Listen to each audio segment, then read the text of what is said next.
اور ہم جنس پرستی میں لطف تو ہو سکتا ہے مگر محبت نہیں ہو سکتی، جو کہ اللہ تعالیٰ نے خالصتاً میاں بیوی میں ایک دوسرے کے لیے رکھتی ہے۔ اور سائنس بھی یہ کہتی ہے کہ انسان حقیقت میں ہم جنس پرستی کو ناپسند کرتے ہیں۔ اب آپ یہ بھی نقطہ اٹھا سکتی ہیں یا اٹھاتی ہوں گی اکثر کہ ہم جنس پرستی دو لوگ اپنی مرضی سے کر رہے ہیں، ہم اس میں کون ہوتے ہیں بولنے والے، لیکن ہمارے خدا نے، اللہ تعالیٰ نے اس سے منع فرمایا ہے۔ ڈاکٹر ذاکر نائک نے کہا کہ اسلام نے اس حوالے سے شادی کو اسی لیے رکھا ہے، اسی لیے انسان میں جنسی لذت حاصل کرنے کی خواہش بھی بہت زیادہ رکھی گئی ہے تاکہ وہ جلد از جلد شادی کریں اور اس کے بعد ان کی اولاد نرینہ ہو اور انسانوں کی آمد کا سلسلہ قیامت تک یوں ہی چلتا رہے۔ اور اگر ہم جنس پرستی ہوگی تو بچے کیسے پیدا ہوں گے؟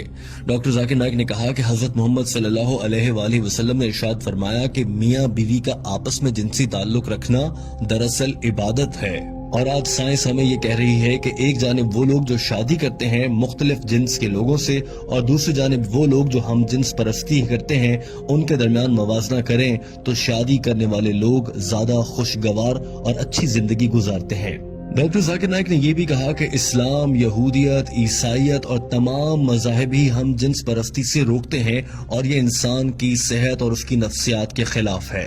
ڈاکٹر ذاکر نائک نے کہا کہ میں جب کینیڈا گیا تو میں نے وہاں پر دیکھا کہ ہم جنس پرستی کے اشتہار لگے ہوئے تھے، جبکہ کینیڈا جیسے ملک میں اس سے منع کیا گیا ہے۔ پوری دنیا میں اس سے منع کیا جا رہا ہے اور اب دنیا کو یہ سمجھ آ رہی ہے کہ یہ کام غلط ہے اور پوری دنیا اب ہم جنس پرستی پر پابندی لگا رہی ہے، مگر بھارت میں ہم جنس پرستی کو اور اس رواج کو فروغ دینے کی باتیں ہو رہی ہیں اور اسے عام کرنے کے لیے قانون بنانے کی باتیں کی جا رہی ہیں، جو کہ غلط ہے۔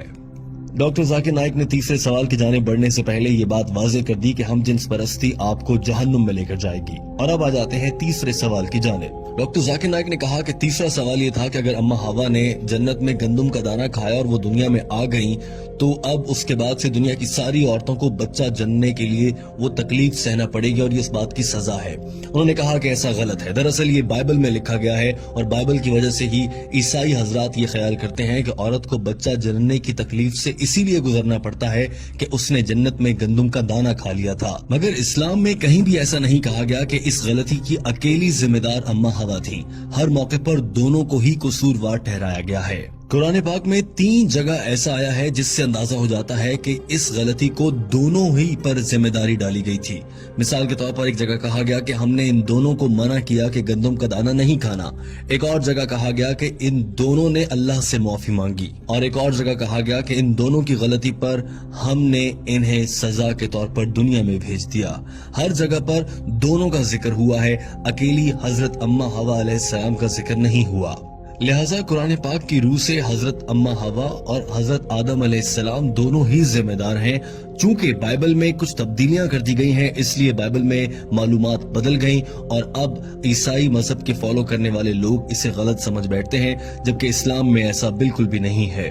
آپ قرآن پاک میں پڑھیں گی تو آپ کو معلوم ہوگا کہ عورت کے لیے حمل بد دعا نہیں بلکہ خوش قسمتی ہے۔ سورہ نساء آیت نمبر 1 میں فرمایا گیا کہ اپنی عورت کا خیال رکھو اور ان کے ساتھ اچھے سے پیش آؤ۔ ایک اور جگہ فرمایا گیا کہ ہم نے انسان کو اپنے والدین کے ساتھ اچھے طریقے سے پیش آنے کا حکم دیا ہے، کیونکہ اس کی ماں نے حمل اور بچے کو پیدا کرنے کی تکلیف اٹھائی ہے۔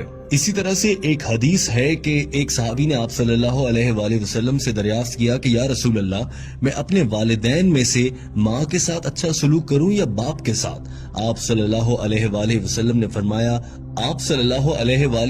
فرمایا اپنی ماں کے ساتھ۔ اس شخص نے پھر یہی سوال دہرایا اور دوسری مرتبہ میں بھی آپ صلی اللہ علیہ وآلہ وسلم نے فرمایا کہ اپنی ماں سے۔ تیسری مرتبہ کے سوال میں بھی یہی جواب ملا اور چوتھی مرتبہ کے سوال کے جواب میں آپ صلی اللہ علیہ وآلہ وسلم نے فرمایا کہ اپنے والد سے۔